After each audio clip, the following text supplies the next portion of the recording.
pouvez nous parler de l'Exode, comment c'était? De l'Exode? Bon, ben oui, on est parti avec 2 voitures et on était je ne sais plus combien, une douzaine, mais en route déjà on laissait des personnes. On avait une jeune dame qui avait un bébé, on l'a laissée en route chez ses parents.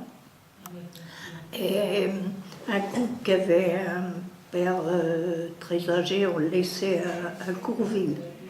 Vous savez, il y a une maison à Courville. Alors, là, à Courville, il y avait quelqu'un qui nous connaissait bien, qui était mobilisé, et qui nous disait « Fichez le camp d'ici, je ne veux pas vous voir ici. » Ils ont dit qu'on allait être bombardés. Vous savez, ça fait un drôle d'effet. Alors là, ce jour-là, avec ma mère et un de mes cousins, on était en vélo. Alors, on est descendu, parce qu'on a entendu en effet les avions.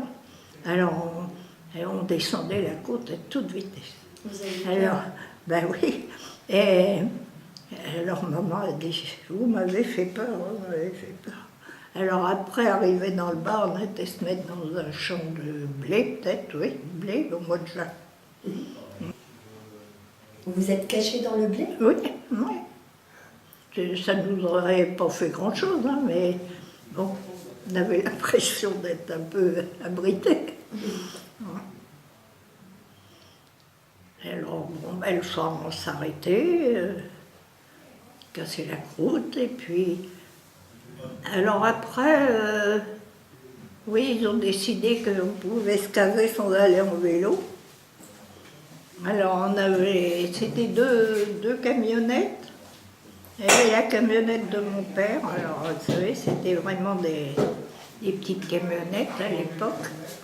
Et puis, chez ma tante à Sainte-Gemme, ils avaient eu un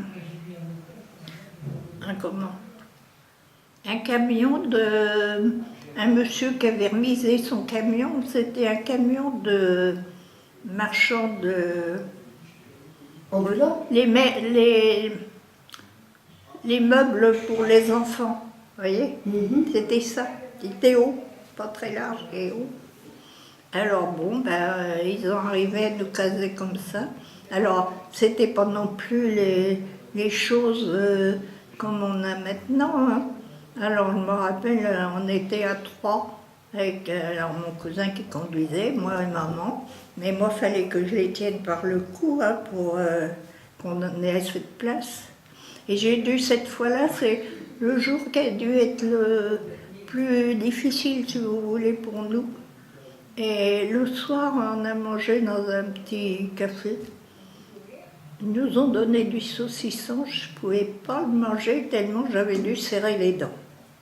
Et puis, on avait atterri à Vendôme. À Vendôme, on s'est arrêté parce que les hommes allaient chercher de l'essence. Dans le tout, il y avait ça aussi. Hein. Alors bon, après, on est monté une côte. Je crois qu'il y avait des problèmes là aussi. Alors on est arrivé dans un village où une ferme. Et alors là, on a trouvé truc toujours.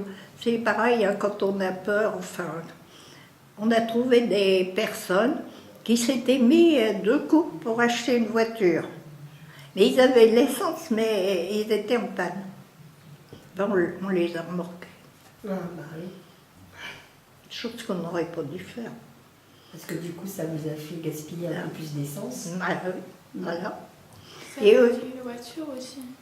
Et au retour, on avait toujours ce gars à remorquer. Et puis, juste au moment où on a passé les lignes de démarcation, la voiture de mes parents est tombée en panne. Et là, il fallait faire réparer. Alors là, la famille m'ont dit à l'autre, un Parisien, écoutez, on fait réparer notre voiture, faites réparer la vôtre. Ah oui. Et malgré tout, il y avait un monsieur, je ne sais plus ce qu'il était, dans ce groupe-là. Il était reparti dans l'Indre, il était reparti sur Paris avec mon vélo. Il a dit le vélo, si, il l'a bien renvoyé, hein, il l'a renvoyé après Mézières. Ça, Oui, c'est bien. oui. Et C'est une c'était personne bien. honnête au moins. Ben, on les avait quand même obligés.